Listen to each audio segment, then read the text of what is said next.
अब क्या पढ़ाना है?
Equilibrium showing graph.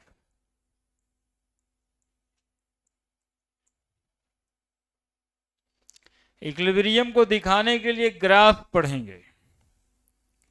इक्विलिब्रियम को दिखाते हैं हम लोग रेट ऑफ रिएक्शन वाले ग्राफ से। तो रेट ऑफ रिएक्शन का डिफिनीशन होता है change in concentration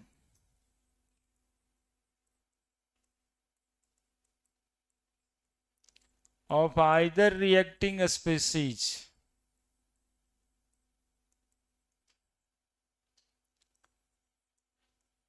per unit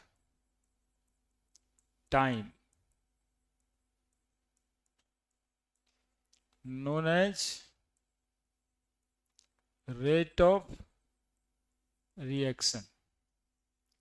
यानी कि हम आपको बताना चाह रहे हैं कि रेट ऑफ रिएक्शन बराबर होता है चेंज इन कंसंट्रेशन, कंसंट्रेशन में बदलाव, by change in time,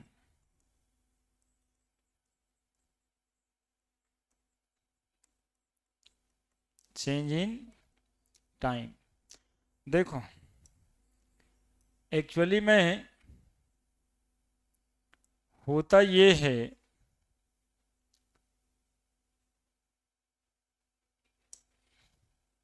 species, substance ही लिख देते हैं आपके लिए, है ना। देखिए देखते रहिएगा थोड़ा। कोई रिएक्टेंट ये है और ये प्रोडक्ट बनाता है, तो शुरू में टाइम 0 सेकेंड पे इसका कंसंट्रेशन मान लेते हैं कि 1 मोल पर लीटर है। जैसे जैसे टाइम बीतता है, मान लिया 2 सेकेंड हुआ, तो इसका कंसंट्रेशन 0.8 मोल पर लीटर। प्रोडक्ट टाइम 0 सेकेंड पे तो कुछ होगा नहीं, होगा क्या? 0 होगा। अब कितना होगा? तो 0.2 मोल पर लीटर। चूंकि 1 मोल पर लीटर ए से 0.2 मोल पर लीटर ये रिएक्ट किया, तब ना बचा 0.8। अब टाइम t बराबर 4 सेकेंड पे 0.6 मोल पर लीटर ये हो जाएगा, और ये 0.4 मोल पर लीटर हो जाएगा। मान लो कि रिएक्शन में यहीं पे इक्विलिब्रियम एस्टेब्लिश्ड हो गया, है ना। यहां पे क्या एस्टेब्लिश्ड हो गया? अब कोई चेंज रिएक्शन में फर्दर दिखाई नहीं देता है ना। रिवर्सिबल हो नहीं गया, रिवर्सिबल रिएक्शन ही था ये, जिसमें 1 मोल लिए थे रिएक्टेंट, टाइम बढ़ा तो रिएक्टेंट का कंसंट्रेशन क्या होगा? घटेगा, और फिर और बढ़ा तो और घटेगा। एक समय आएगा तब इक्विलिब्रियम इसमें एस्टेब्लिश्ड होगा। तो रिएक्शन का रेट यदि निकालना है हमें, तो हम क्या करेंगे? चेंज इन कंसंट्रेशन बाई तो इस रिएक्शन का rate of reaction in during 4 second कैसे निकलेगा? तो चेंज इन कंसंट्रेशन, कितना घटा है कंसंट्रेशन बताओ, बटा टाइम कितना लगा, मोल पर लीटर, और ये सेकेंड, तो कितना हो गया रेट? बस ऐसे ही निकलेगा रेट ऑफ रिएक्शन। क्या लिखिए, लिखिए।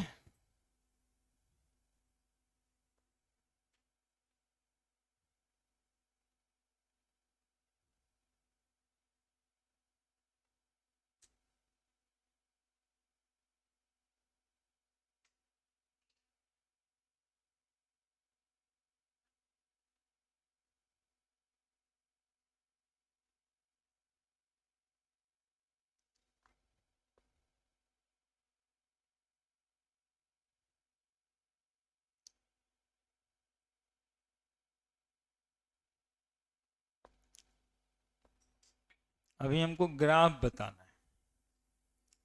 तो रेट ऑफ रिएक्शन किसको कहते हैं? हम लोग लॉ ऑफ मास एक्शन में देखे ना कि rate of reaction directly proportional to active mass या फिर कंसंट्रेशन। तो change in concentration by change in time को रेट ऑफ रिएक्शन कहते हैं।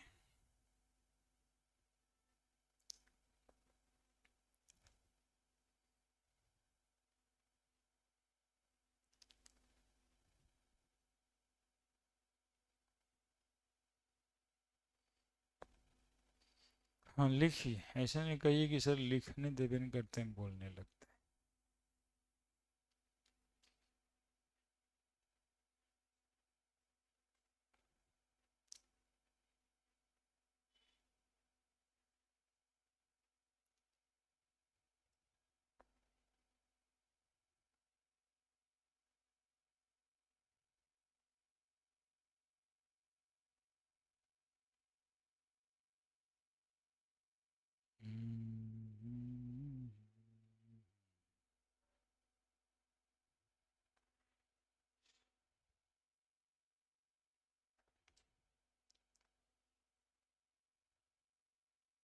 मोल पर लीटर को धीरे धीरे मोलर लिख दिया करें, इसलिए दिमाग रखना है। मोल पर लीटर को मोलरिटी।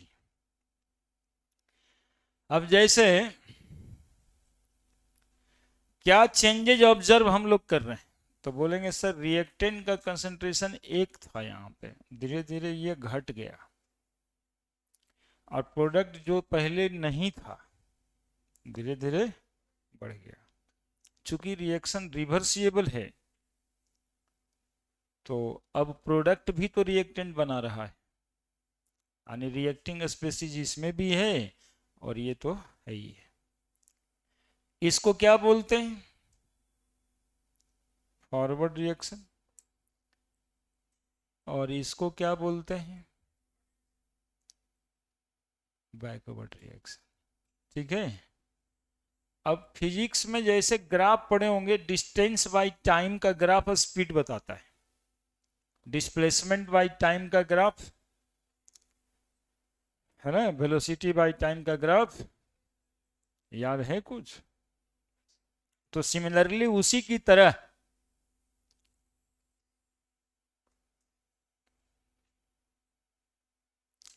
इधर कंसंट्रेशन पर लिख देंगे रिएक्टेंट का, और इधर टाइम लिख देंगे। तो रिएक्टेंट का जब कंसंट्रेशन लिखे हैं, तो पहले रिएक्टेंट का कंसंट्रेशन ज्यादा होगा कि कम होगा, और टाइम के हिसाब से। तो ये ग्राफ क्या बता रहा है? Rate of forward reaction. अब देखिए ये प्रोडक्ट का कंसंट्रेशन लिख देते हैं इधर, चूंकि वो भी तो रिएक्टेंट बन जाता है। इधर टाइम बनाते हैं, तो 0 से स्टार्ट करके ऊपर बढ़ा देंगे। ये रिएक्शन किसको बता रहा है rate? Rate of backward reaction. अब ये दोनों ग्राफ को एक में बना देते हैं।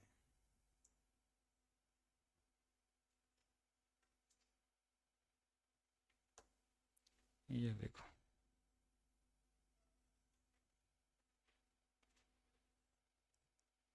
इधर कंसंट्रेशन है, इधर टाइम है, देखते रहना। तो ये ऊपर से नीचे आ गया और एक नीचे से ऊपर चला जाएगा। बताओ ये पॉइंट क्या बता रहा है? Rate of forward reaction, rate of, तो इक्विलिब्रियम आ गया कि नहीं आ गया? तो ये पॉइंट इक्विलिब्रियम रिएक्शन का शो कर रहा है। क्यों कर रहा है equilibrium show? Since rate of forward reaction बराबर हो गया रेट ऑफ बैकवर्ड रिएक्शन। समझ गया तुम लोग? तो इक्विलिब्रियम शो करने का ग्राफ है ये, rate of forward reaction rate of backward reaction के बराबर हो गया, करीब करीब।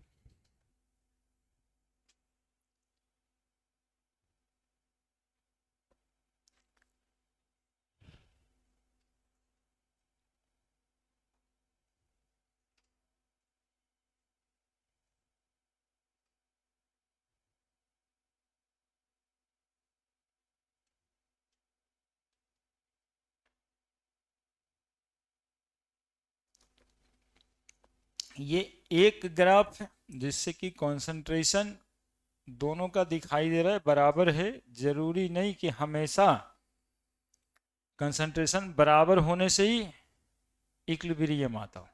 यहाँ पर हम लोग rate of forward reaction rate of backward reaction के बराबर देखें।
अब देखो, दिक्कत नहीं है तो दिक्कत करते हैं।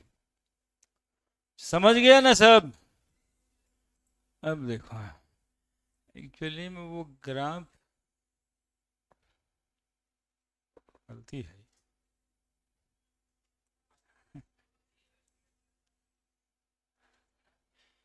अरे तो गलती कौन कह रहा है?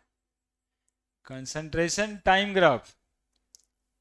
एक्चुअली में ये बचवा एक उस बात पूछ रहा है, वो उसका जवाब देना उचित है। ये कहा कि ये स्ट्रेट लाइन नहीं हो सकता था सर। एक्चुअली में डायरेक्टली प्रोपोर्शनल इनवर्सली प्रोपोर्शनल का ग्राफ जो है ना,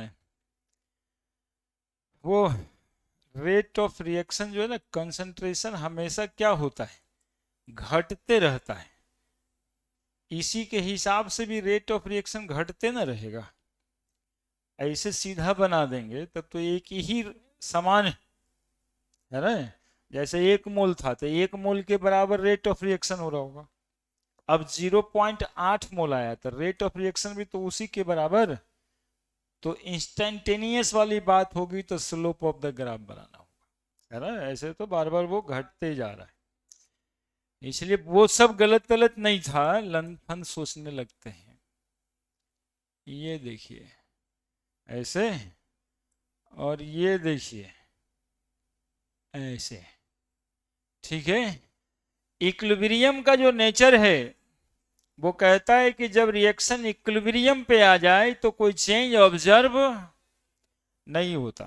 तो ये रेट ऑफ फॉरवर्ड रिएक्शन आ रहा है, ये रेट ऑफ, और दोनों यहाँ पे बराबर हो गया। तो बराबर हो गया, इसके बाद कोई चेंज ऑब्जर्व होगा तो वो ऊपर जाएगा, वो नीचे जाएगा।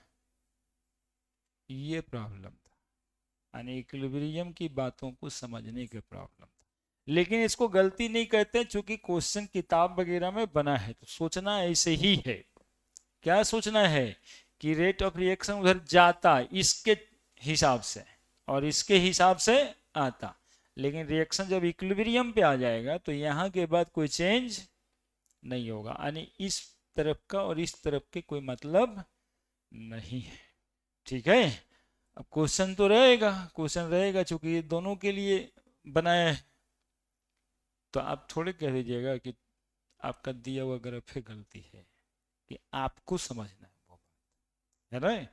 रिएक्शन यहाँ इक्विलिब्रियम में आ गया, इसके बाद कोई चेंज ऑब्जर्व नहीं होता है। हबर साहब अमोनिया बना रहे थे, ये देखिए ऐसे, इसको बना दीजिए, है ना। ये इक्विलिब्रियम दिखाता है, वही लिखना है, rate of forward reaction, rate of backward reaction, rate of. ये ज्यादा सही है। कहने का मतलब जानते हो क्या है?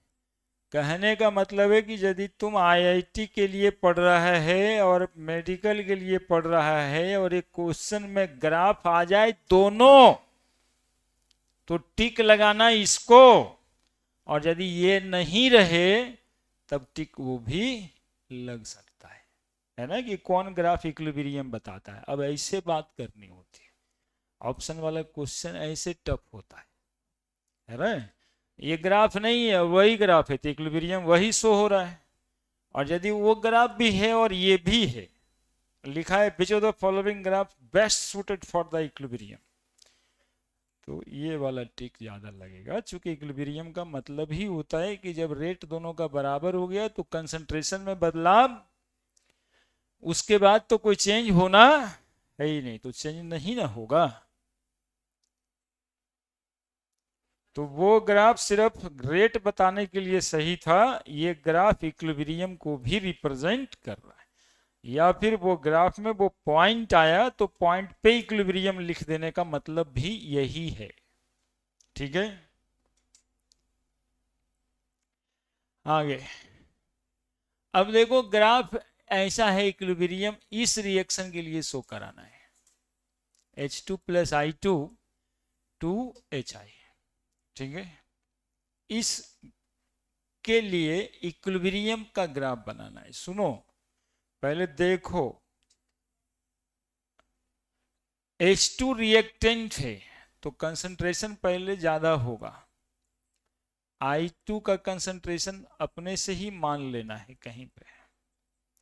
रिएक्शन प्रोसीड करेगा टाइम बढ़ने के साथ साथ। जैसे जैसे टाइम बढ़ेगा हाइड्रोजन का कंसंट्रेशन घटेगा, आयोडीन के कंसंट्रेशन भी घटेगा, और HI का कंसंट्रेशन बढ़ेगा। सब अपने हिसाब से घटेगा बढ़ेगा, ठीक है। अब ये घटते घटते घटते घटते घटने के बाद ऐसे घट गया, ये ऐसे घट गया, ये ऐसे घट गया। अब जो भी अमाउंट दिखाई दे रहा है, टाइम तो बढ़ जाए, लेकिन रिएक्शन में इसके बाद कंसंट्रेशन का कोई चेंज दिखाई नहीं दे रहा है ना। तो रिएक्शन यहां ही से यहां तक क्या कह देंगे, कौन सा पॉइंट इक्विलिब्रियम शो कर रहा है, ऐसा पूछता है, ठीक है। तो दैट पॉइंट शोइंग इक्विलिब्रियम, जहां हाइड्रोजन की कंसंट्रेशन भी कांस्टेंट, आयोडीन के कंसंट्रेशन जितना भी है, कितना है इससे मतलब जो भी है, अब रिएक्शन के समय बढ़ रहे हैं, फिर भी इसके कंसंट्रेशन में कोई बदलाव यहां के बाद दिखाई, जहां तक ये बदलता है वो रिएक्शन हो रहा है, जहां के बाद नहीं बदलता है वो रिएक्शन का फेज कौन से फेज में आ गया, इक्विलिब्रियम में आ गया। हाँ बोलिए क्या बोलते हैं, बनाइए जल्दी, मान लिए। हाँ कर सकते, अभी जब कुछ दिया नहीं तो मान ही लेना है ना कि H2 का कंसंट्रेशन कुछ होगा, ऊपर ही होगा, प्रोडक्ट से ज्यादा होगा। क्या समस्या है?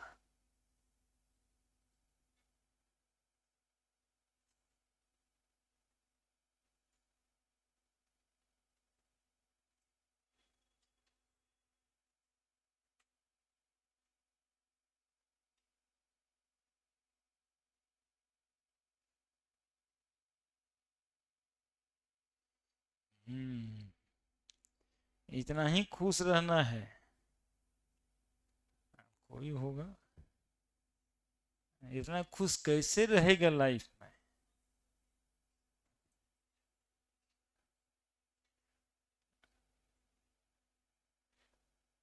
वैसा तो रिक्शो वाला खुश रहता है।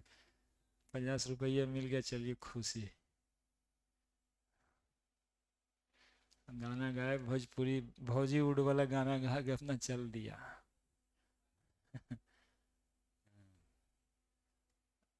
खुशी से कुछ होने वाला है?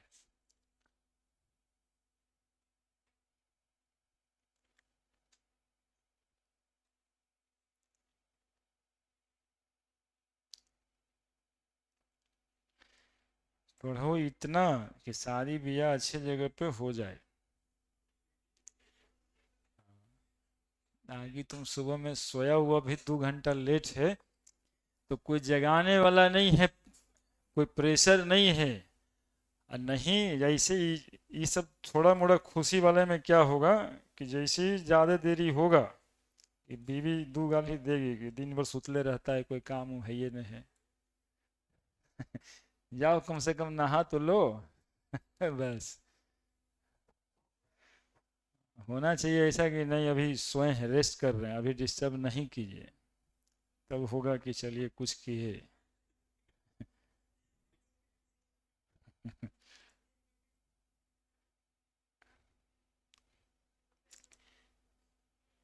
कुछ और करें, समझ गया पूरा बताओ।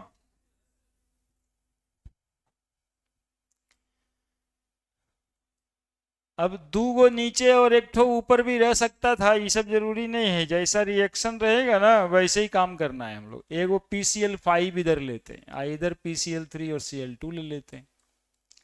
अब इसके ग्राफ बनाना है तो थोड़े ना ये रटने वाला कोई चीज है, कुछ नहीं करिए आप, ऐसे ले लीजिए, जहां कहीं भी मानना हो मान लीजिए। PCl5 लेकिन ज्यादा लीजिएगा चूंकि रिएक्टेंट है। PCl5 यहाँ पे ले लेते हैं, और PCl3 जीरो और Cl2 भी जीरो ही होगा, है ना। तो PCl3 के कंसंट्रेशन भी आप यहीं से उठाएंगे और Cl2 के कंसंट्रेशन भी आप यहीं से उठाएंगे, ठीक है। रिएक्शन का कोफिशिएंट बराबर है मतलब कोफिशिएंट यहाँ एक है, यहाँ भी एक है, यहाँ भी एक है, तो उसके एक से तो लेना देना नहीं है, लेकिन इसके एक से मतलब हो जाएगा, है ना, कि दोनों का ग्राफ एक ही लाइन पे दिखाई देगा, है ना, क्योंकि दोनों सेम अमाउंट में ही बन रहा है। एक मोल PCl3 बन रहा है तो एक ही मोल ना Cl2 बन रहा है। तो जिस कभी समय में 0.2 मोल PCl3 बन रहा होगा तो 0.2 ही मोल Cl2 भी बन रहा होगा, तो ग्राफ एक ही लाइन पर दिख जाएगा दोनों। तो PCl5 के कंसंट्रेशन घट के ऐसे घटा और Cl3 Cl2 के बढ़ के ऐसे बढ़ा, है ना। तो ये देखिए, ये अब घट नहीं रहा है, मतलब कि कांस्टेंट हो गया, और ये यहां से बढ़ नहीं रहा है ना, हो गया इक्विलिब्रियम। तो इस स्टेज से रिएक्शन कहां पे है, इक्विलिब्रियम पे है। ये सब इक्विलिब्रियम शोइंग ग्राफ है।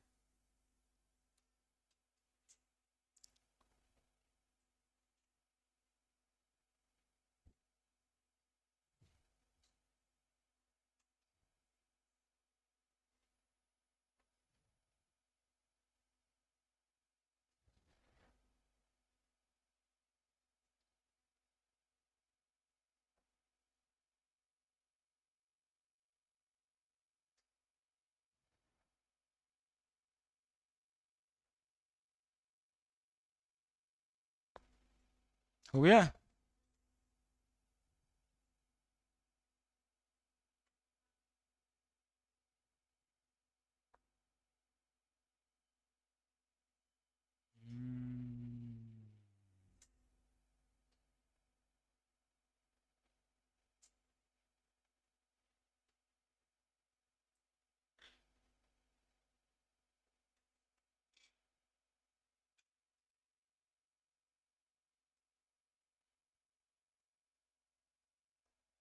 हो गया।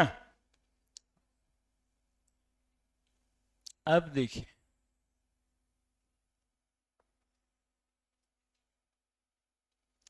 फाइनल है।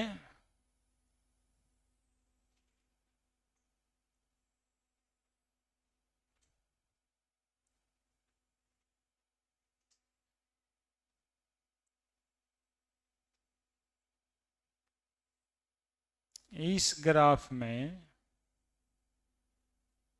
पूछ रहा है कि इक्विलिब्रियम कहां पे आया, कहां पे आता हुआ इक्विलिब्रियम दिखाई दे रहा है, कंसंट्रेशन और ये time graph. Point of intersection, तुम इंटरसेक्ट नहीं कर रहा, दोनों अलग अलग है। तो ये इधर से बढ़ रहा है, ये उधर से घट रहा है, सुनते रहिएगा। ये देखिए पैरेलल तो हो ही गया ना, यहां से ये हो गया पैरेलल, और देखिए ये क्या हो गया पैरेलल। अब देखो, यदि इसको हम लोग पॉइंट ऑफ इंटरसेक्शन मानेंगे तो केसी बराबर क्या होगा, 1। अब ये सब थोड़े थोड़े से बड़ी बात, केसी यदि 1 कहता है तब पॉइंट ऑफ इंटरसेक्शन इक्विलिब्रियम है, और यहां के बाद ये लाइन सीधा ही चला जाएगा, ठीक है। अरे ठीक है, केसी बराबर 1 कैसे हुआ, केसी बराबर 1 कैसे हुआ, केसी बराबर 1 कैसे हुआ, इसलिए केसी बराबर 1 हुआ कि केसी बराबर होता था rate constant of forward reaction, और रेट कांस्टेंट ऑफ केसी बराबर होता था C to the power small c, D to the power small d, और A to the power small a, B to the power. बोलेंगे sir ये दोनों यदि बराबर होगा तभी ना एक आएगा, और बराबर होगा मतलब कंसंट्रेशन दोनों का बराबर तो हो ही ना गया। तो यहां पर केसी बराबर क्या होगा, 1, तब इक्विलिब्रियम शो हो रहा है। यदि सवाल पूछे केसी का वैल्यू 1 नहीं है और फिर भी इक्विलिब्रियम शो हो रहा है, तब फिर कहाँ पे शो हो रहा है? हाँ, ये इतना सब बात रहता है। अरे देखिए, ये भी पॉइंट क्या शो कर रहा है? Equilibrium. But K C is not equal to 1। ये कोई कंसंट्रेशन होगा, मान लो 10 मोल होगा इसका, और ये 4 मोल होगा, है ना? नीचे वाला ये 10 मोल पर है और ये 4 मोल, तो 10/4 ना आएगा? किसी का वैल्यू 1 से ज्यादा कम आएगा। और यहाँ पर तो मान लो यहाँ 6 था, तो प्रोडक्टों का 6 था और रिएक्टेंट का भी, तो कट के बना जाएगा। तो यहाँ केसी बराबर 1। यदि इक्विलिब्रियम यहीं पर इस्टेब्लिश हो गया, मीन टू से ग्राफ फिर ऐसे ही रह जाएगा सीधा, लेकिन ग्राफ आगे बढ़ा है तो इक्विलिब्रियम यहाँ पे जाके इस्टेब्लिश होगा जब पैरेलल बन जाए। अब कोई बात नहीं, इतना सारे ग्राफ में सबके इक्विलिब्रियम का देख लिया।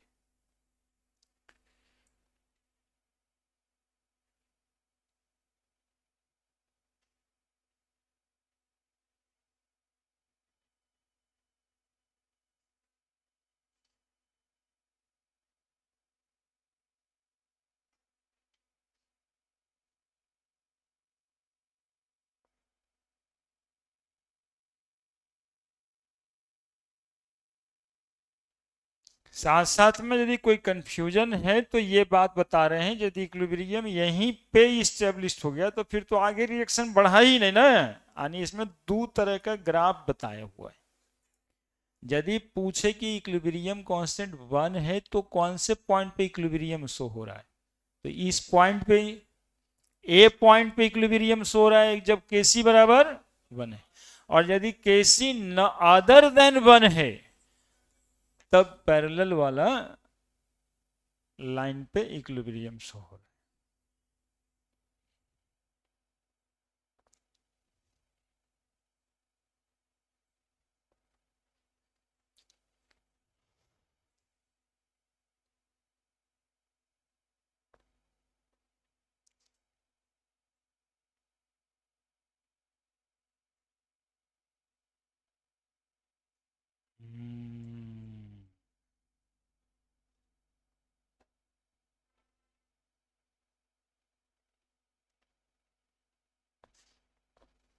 Now the characteristics of equilibrium constant.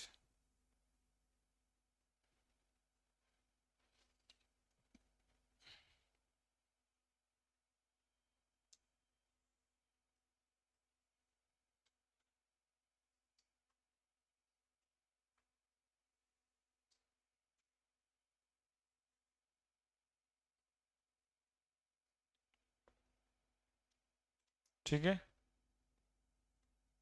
बढ़े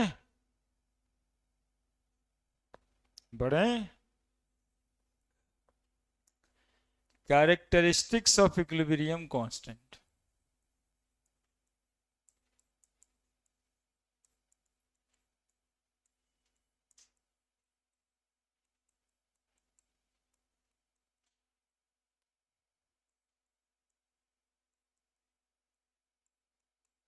केसी, केसी हम लोग एक्चुअली में पढ़ चुके हैं। एक रिएक्शन का केसी क्या होता है, बोलते हैं sir A plus B B that is equal to C C plus, और केसी बराबर होता है C to the power D to the power A to the power और बी टू द पावर। ठीक है, तो इसके गुण कैरेक्टरिस्टिक्स पढ़ने हैं। तो पहला कैरेक्टरिस्टिक सुनिए, KC is constant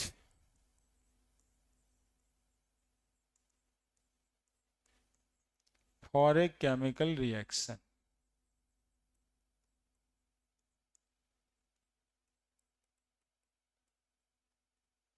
and specific in nature. समझता है जी स्पेसिफिक इन नेचर? नहीं समझता? हिंदुस्तान में जितने हस्बैंड होते हैं ना, उनके सबके एक वाइफ होते हैं, पार्टिकुलर एक ही वाइफ होते हैं,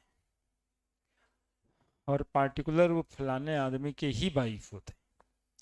ये स्पेसिफिक इन नेचर है। तो जितना केमिकल रिएक्शन होगा ना, उसका इक्विलिब्रियम कांस्टेंट होगा, सबका अलग अलग होगा।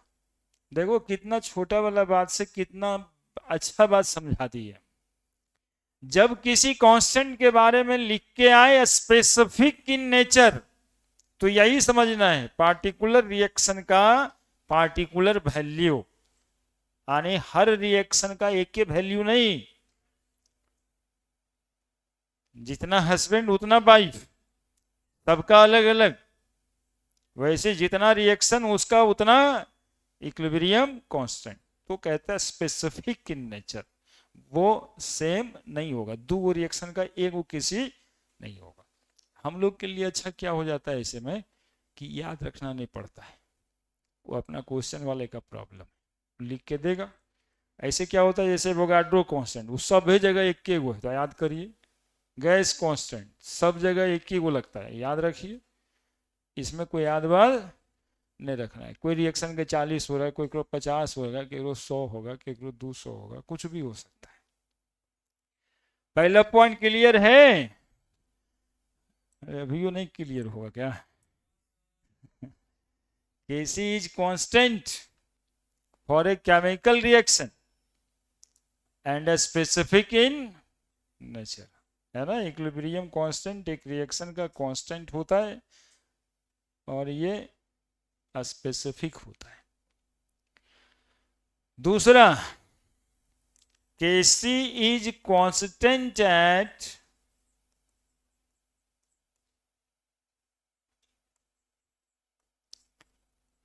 constant temperature,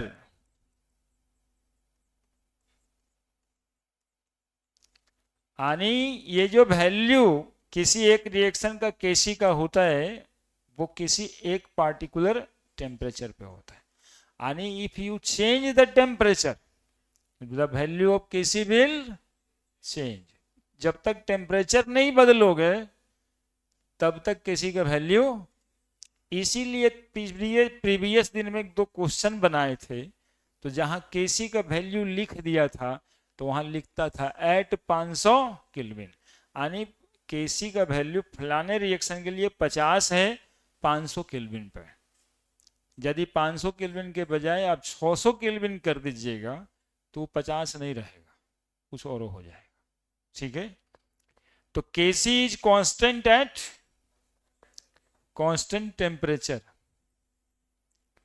that is value of Kc depends on या varies with temperature, varies with temperature. तो क्वेश्चन का ना 2 टेंशन बढ़ गया, हम लोग का नहीं, क्वेश्चन का टेंशन बढ़ा। जब जब कोई रिएक्शन लिखेगा उसका Kc का वैल्यू उसको लिखना है और टेम्परेचर भी उसको लिखना है। 2 बात।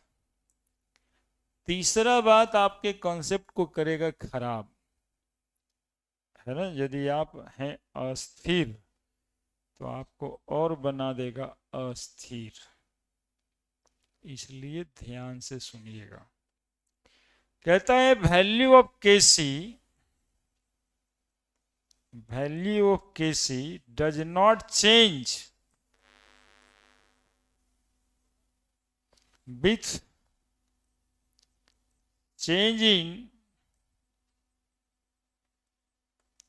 concentration,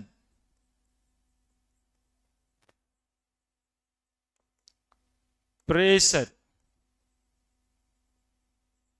volume और addition of catalyst.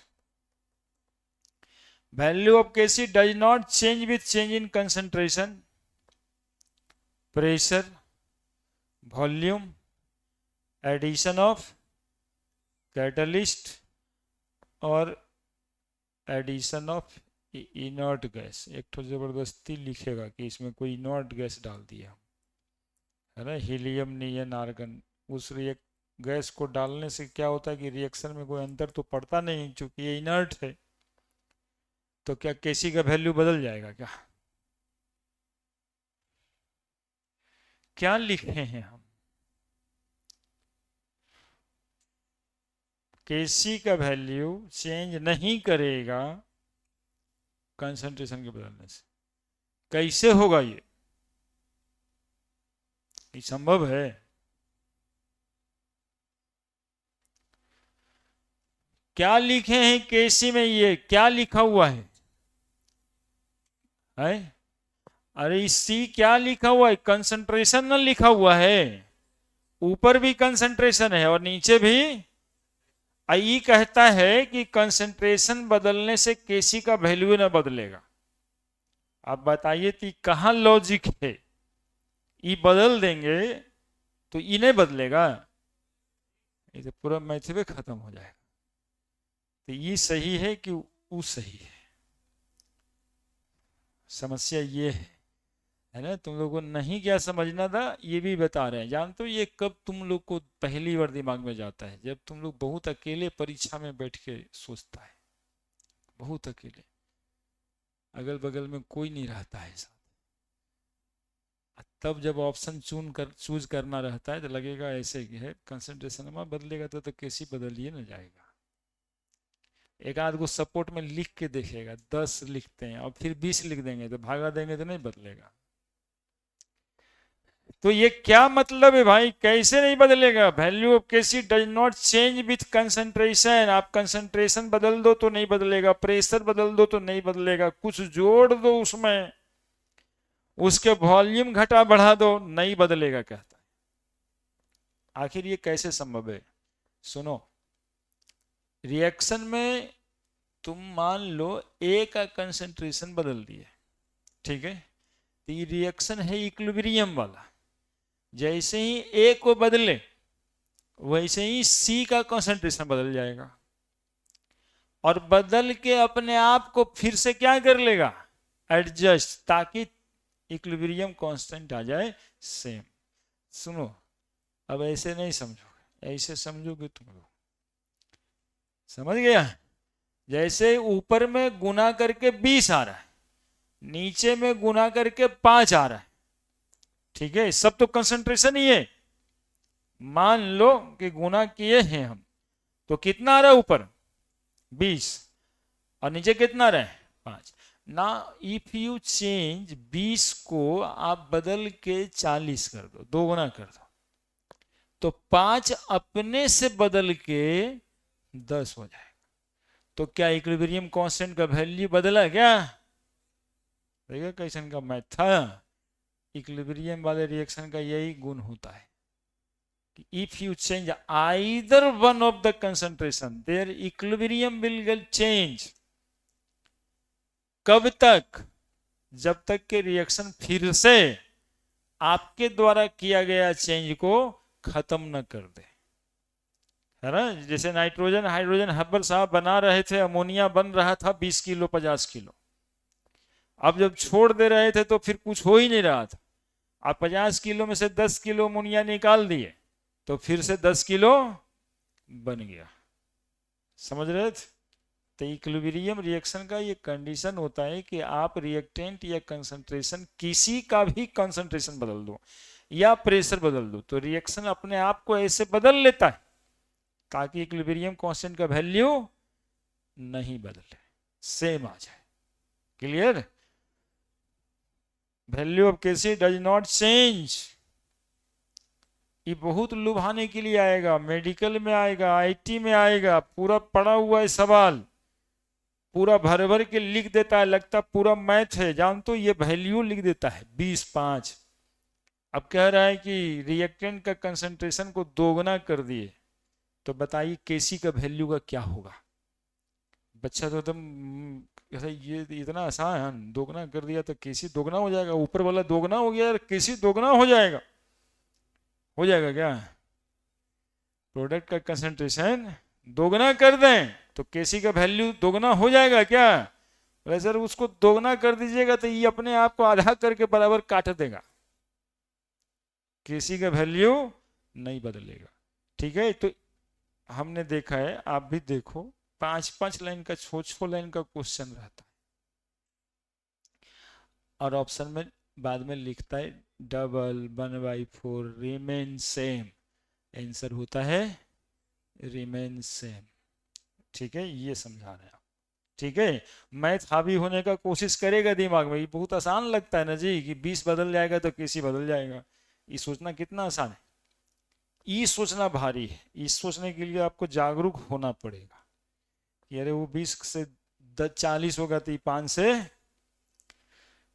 ठीक है, और ये सबके साथ होगा, कंसंट्रेशन हो, प्रेशर हो, वॉल्यूम हो, एडिशन ऑफ कैटलिस्ट, ये तो अलग पॉइंट था। कैटलिस्ट क्या करता है कि रेट ऑफ रिएक्शन को बराबर घटाता है या बढ़ाता है, इसलिए इक्विलिब्रियम कांस्टेंट पे कोई असर नहीं पड़ेगा, सिर्फ इक्विलिब्रियम अटेन करने का टाइम कम कर देगा। जो पहले से पॉइंट सब लिखे हैं हम लोग, इनर्ट गैस जोड़ दीजिएगा तो जितना उधर काम करेगा उतना इधर वो करेगा। ठीक है, इनर्ट गैस जगह छेकेगा, तो जगह छेकेगा तो रिएक्टेंट का भी जगह छेकेगा, अब प्रोडक्टों का जगह छेकेगा, क्योंकि रिएक्शन तो क्लोज सिस्टम में होगा। समझ गए क्या बताए? नहीं समझा जी? अरे ये सर बोलो ना तब बढ़िया से यार, इतना मेहनत किए समझाने में 40-20।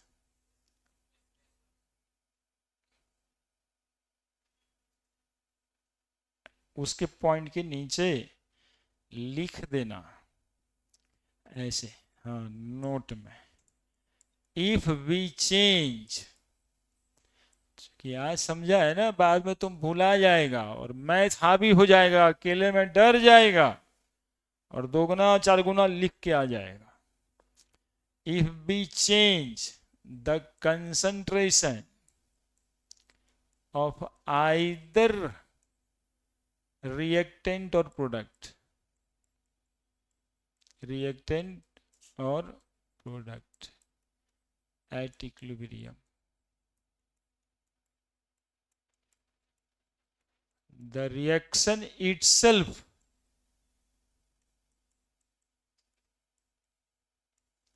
undo your change।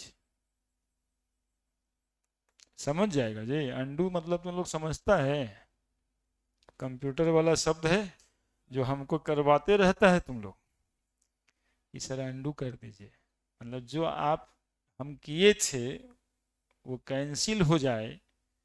नहीं है ना, देखते हो दो गो रहता है, एगो ये अंडू और एगो ये क्लीन, तो इसको हाँ वो तो ठीक है, ये अंडू वाला बात समझा, अंडू और कैंसिल में अंतर होता है। अभी कैंसिल कर दें पेज खत्म हो जाएगा, कि अंडू कर दें तो जो लिखे थे वो खत्म हो जाएगा, पेज तो रह जाएगा। तो ये अंडू करता है, कैंसिल नहीं करता है, अंडू करता है। आपने घटा बढ़ा दिया, रिएक्शन उस घटाव बढ़ाव को क्या कर दिया, अंडू कर दिया।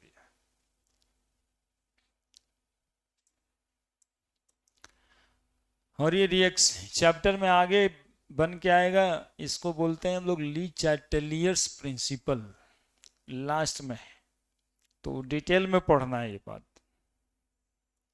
तीसरा पॉइंट था ना, चौथा, if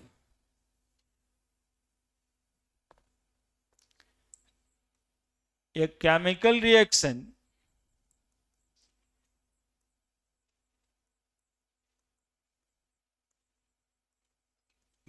multiplied by factor x, then the value of new equilibrium constant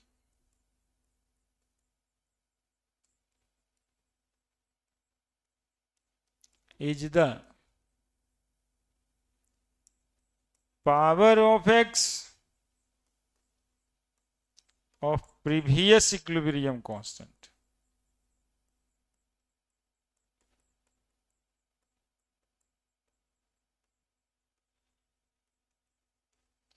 कहता है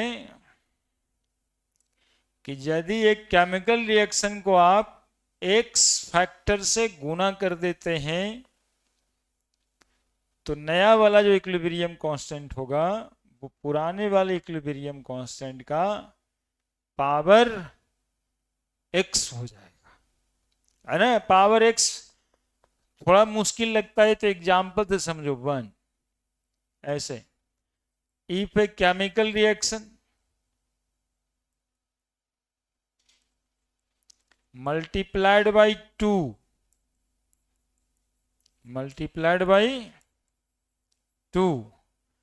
then the value of new equilibrium constant is a square of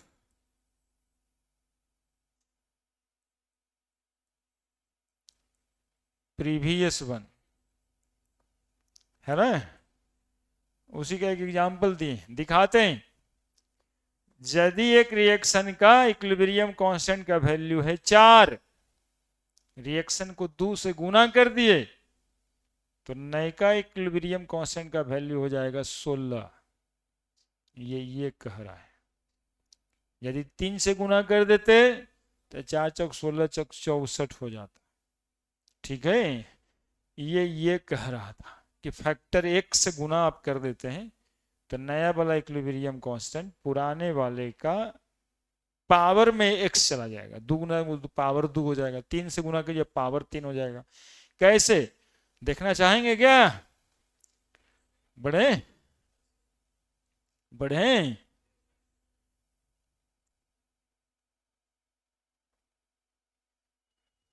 is square, नहीं ठीक से लिखे क्या? लिख देते हैं, is square of previous one.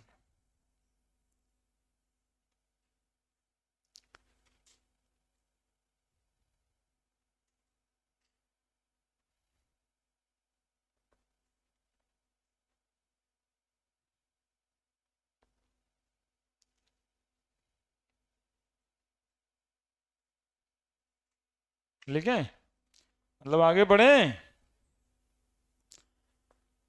देखो PCl5 रिएक्शन है, PCl3 प्लस Cl2 हुआ। इसके लिए Kc का वैल्यू PCl3 Cl2 बाई क्या लिख दोगे? PCl5। Now this reaction is multiplied by 2। अरे देखते रहना, यहां पे क्या हो जाएगा बताओ? 2PCl5 2PCl3। खास के बायोलॉजी वाला नीट वाला बच्चा सब क्वेश्चन में इसी टॉपिक से आता है। मतलब 2-3 को पढ़ाएंगे अभी, तुम्हारा क्वेश्चन बैंक का 10-12 क्वेश्चन बन जाएगा। उसका फेवरेट टॉपिक है नीट का, जहां से वो सवाल आता है। देखो 2 से गुना कर दिए तो नया वाला जो K' लिखोगे वो क्या लिखोगे? PCl3 का स्क्वायर Cl2 का स्क्वायर बाई PCl5 का स्क्वायर। यदि पुराने वाले से इसका रिश्ता निकालो तो क्या दिखाई देता है? PCl3 Cl2 बाई PCl5 इस पूरे का होल स्क्वायर नहीं दिखाई देता है? बोलो ना जी, वो है ना Kc। दैट इज क्या लिखेंगे बताओ? K' बराबर Kc का स्क्वायर। यही तो कह रहे थे। यदि हम 1 से गुना कर देते यहां पे तो सबका पावर x हो जाता कि ना हो जाता? क्या सबका पावर x हो जाता कि नहीं हो जाता? तो यहां पावर x आ जाता। यदि इस रिएक्शन का Kc का वैल्यू हम 50 बोलते हैं, Kc का वैल्यू 50 है, तो इसका Kc का वैल्यू कितना होगा? ऐसी बता देंगे। है ना। यदि इसका केसी का वैल्यू 50 है तो इस रिएक्शन का केसी का वैल्यू कितना होगा, क्योंकि उसका क्या हो गया पूरा का पूरा स्क्वायर हो गया। कितना आसान तो है।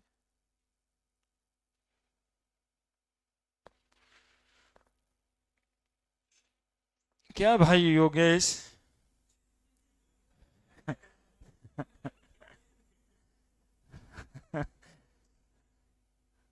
तुमको कोई बता नहीं रहा है तो हम ही पूछे, क्या दिक्कत है?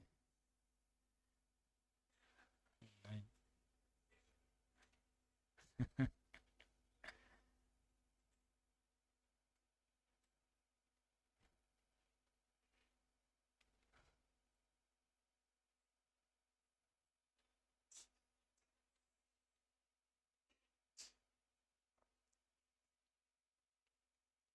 यदि आधा से गुना करते तब क्या होता यार?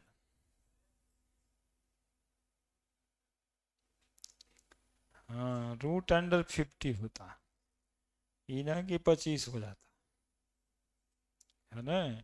हाँ, बायोलॉजी वाले के मैथो उतने मजबूत रहता है, इस वजह से 25 ऑप्शन रहता है। आधा से गुना करेंगे तो स्क्वायर रूट होगा, आधा से गुना नहीं हो जाएगा। हम कर ही लेते हैं, सवाल तो यही सब है ही उसमें। हो गया,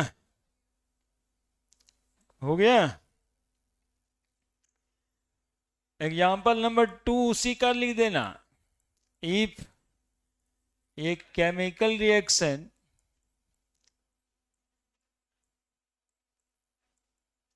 is multiplied by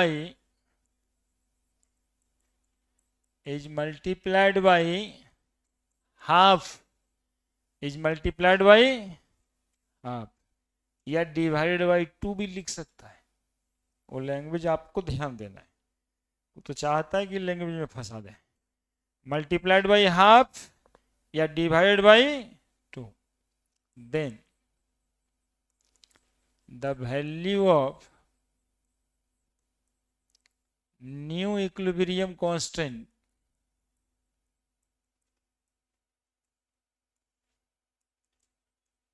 is a square root of previous value। और वही एग्जांपल ले लेंगे PCl5 वाला, PCl3 प्लस Cl2, Kc का वैल्यू है PCl3 plus Cl into Cl2 by PCl5। समझिएगा जी, आपके समझने के लिए एग्जाम्पल लें, तो हमारा एक ही को जो लिखे थे मल्टीप्लाइड बाई x, उसी से काम हो जाता। अब इस रिएक्शन को आधा से गुना किए, ये आपके समझने के लिए प्योर मेहनत होता है, समय दिया जाता है कि ना बचपन को दिखाना पड़ेगा कि कैसे हो जाता है। Half PCl3 plus half Cl2 दिक्कत कर रहा है तुमको। अब हम करें क्या ऐसे समय में, कभी कभी तो ठीक रहता है। PCl3 पावर में हाफ देंगे क्या, क्योंकि लॉ ऑफ मास एक्शन यही तो कह रहा था कि जितना स्टोइचोमेट्रिक कोफिशिएंट होगा उसको पावर में ले आएंगे, तो हाफ ही है तो हाफ ही लेके आएंगे, बराबर PCl3Cl2। इस पूरे को ब्रैकेट करके क्या कर दिया जाए, हाफ कर दिया जाए, और हाफ पावर का मतलब होता है अंडर रूट। तो देखिए दिखाई दे रहा होगा K' बराबर KC का अंडर रूट।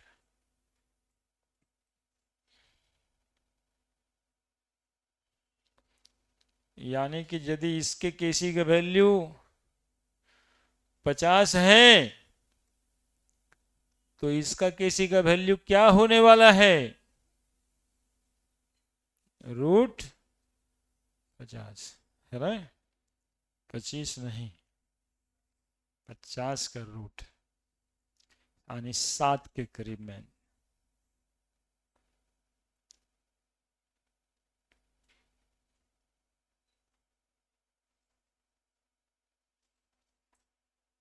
नेक्स्ट,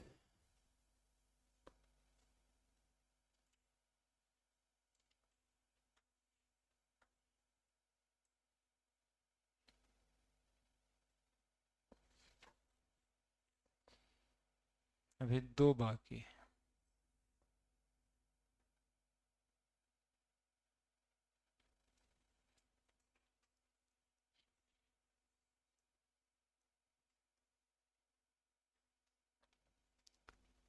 यदि एक रिएक्शन को हम कर देंगे रिवर्स, तो केसी का वैल्यू हो जाएगा इनवर्स। यानी यदि एक रिएक्शन का केसी का वैल्यू 10 है और उसको उलट दें, तो नया वाले का वैल्यू हो जाएगा 1/10, 1/10, है ना। पांचवा, इफ ए केमिकल रिएक्शन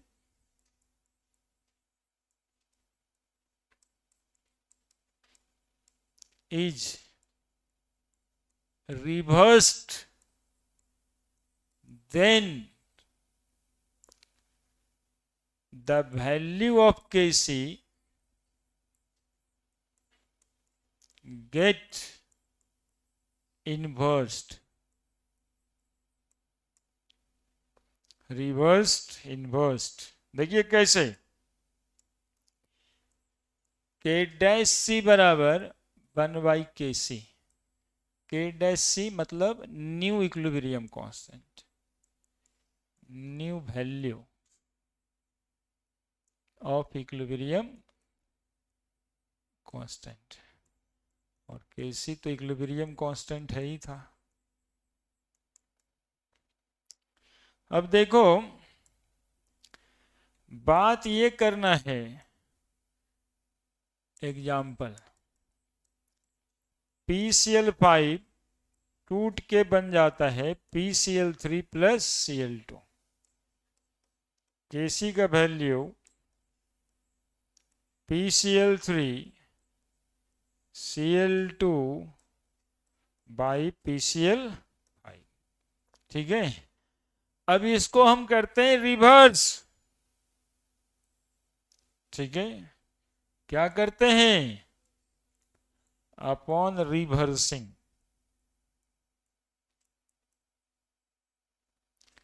तो रिवर्स करिएगा साहब, करिएगा तो कैसे कीजिएगा, PCl3 प्लस Cl2 हो जाएगा PCl5।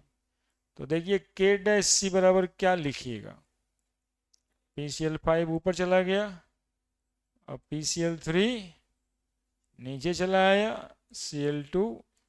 अब बताइए K डैश सी और Kc में क्या रिलेशन है, देखिए तो है क्या, क्या है, क्या K डैश सी बराबर, ये K डैश सी, यहाँ PCl5 नीचे है, नहीं है, 1/Kc, 1/Kc।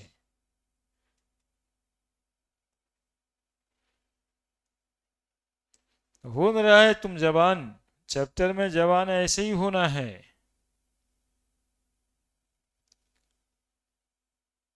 समझ में सब बात आ रहा है, क्वेश्चन बनेगा, लैंग्वेजेस समझ में आएगा कि रिवर्स करने का क्या मतलब है, इक्विलिब्रियम कांस्टेंट का वैल्यू कैसे इन्वर्स हो रहा है। अब कोई कहता है इसका Kc का वैल्यू है 10, Kc का वैल्यू है इस रिएक्शन का, तो इस रिएक्शन का K डैश सी का वैल्यू क्या होगा, 1/10, है ना। और सवाल तो तब मजा आता है ना जब कहता है कि एक रिएक्शन को उल्टा करके 2 से गुना कर दिए, तब Kc क्या हुआ।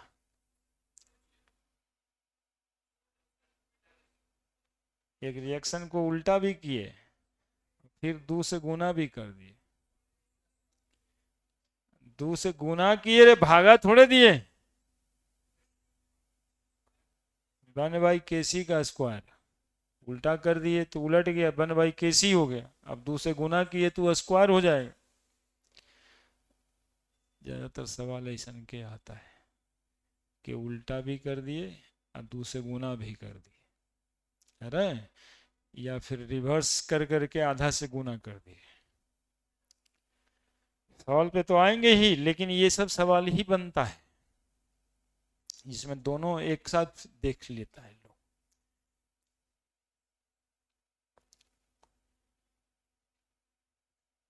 बड़े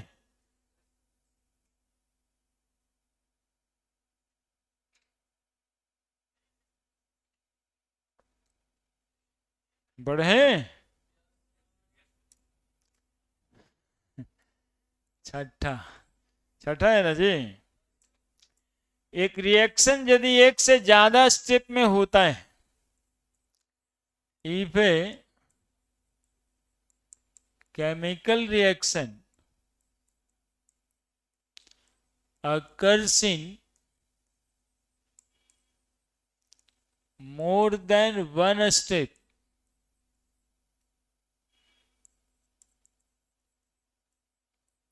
with equilibrium constant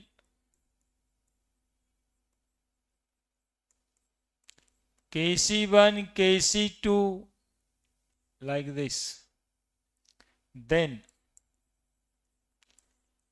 equilibrium constant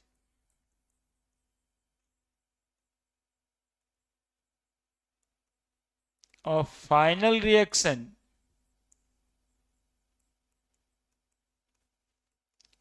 is the product of equilibrium constant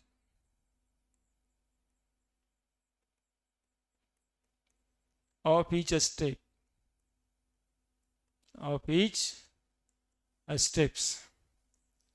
Kc बराबर Kc1 गुना Kc2 गुना डैश डैश डैश,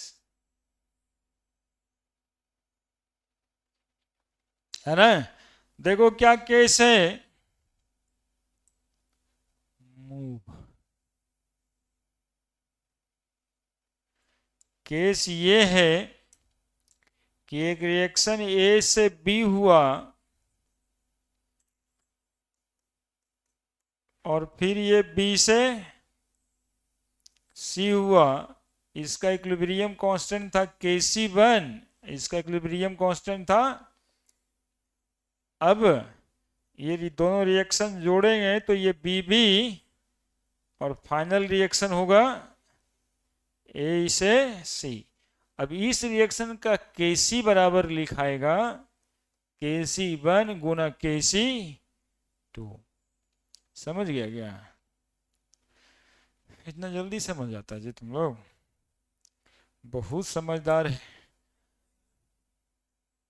टाइम के हिसाब से। Kc1 बराबर क्या लिखेंगे, B बटा ए। Kc2 बराबर क्या लिखेंगे, यहां देखिए मेरे साथ, आप लोग लिखते हैं बाद में तेजी से, C बाई बी। इस Kc बराबर क्या लिखाएगा, C बाई ए। तो क्या जो पॉइंट्स कहता है उस पे ये आ रहा है, चेक कर लेंगे। देन Kc बराबर Kc1 B by A into C by B. तो कट गया ना जी B से B, तो क्या आया, तो प्रूव तो हो गया कि एक रिएक्शन यदि दो स्टेप में हुआ है तो फाइनल स्टेप का इक्विलिब्रियम कांस्टेंट वो दोनों स्टेप के इक्विलिब्रियम कांस्टेंट के गुना के बराबर होगा। यही लिखा है ऊपर।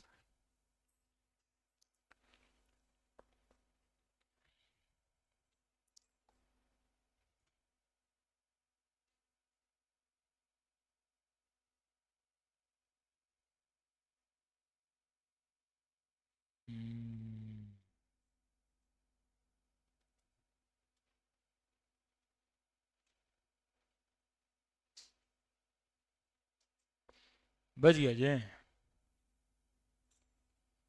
कैरेक्टरिस्टिक्स हो भी गया।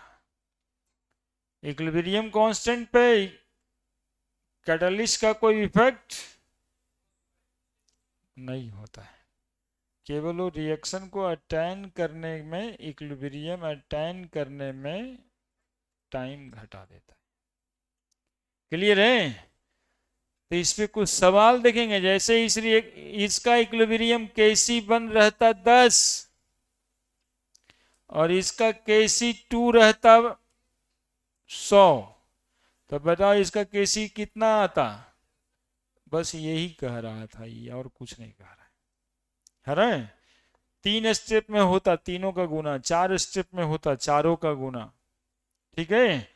और इस आज वाले टॉपिक जो इधर पढ़ा है ना, इक्विलिब्रियम कांस्टेंट का कैरेक्टरिस्टिक, इसको ध्यान से, बहुत आसान है और बहुत क्वेश्चन पूछा हुआ है हर परीक्षा में।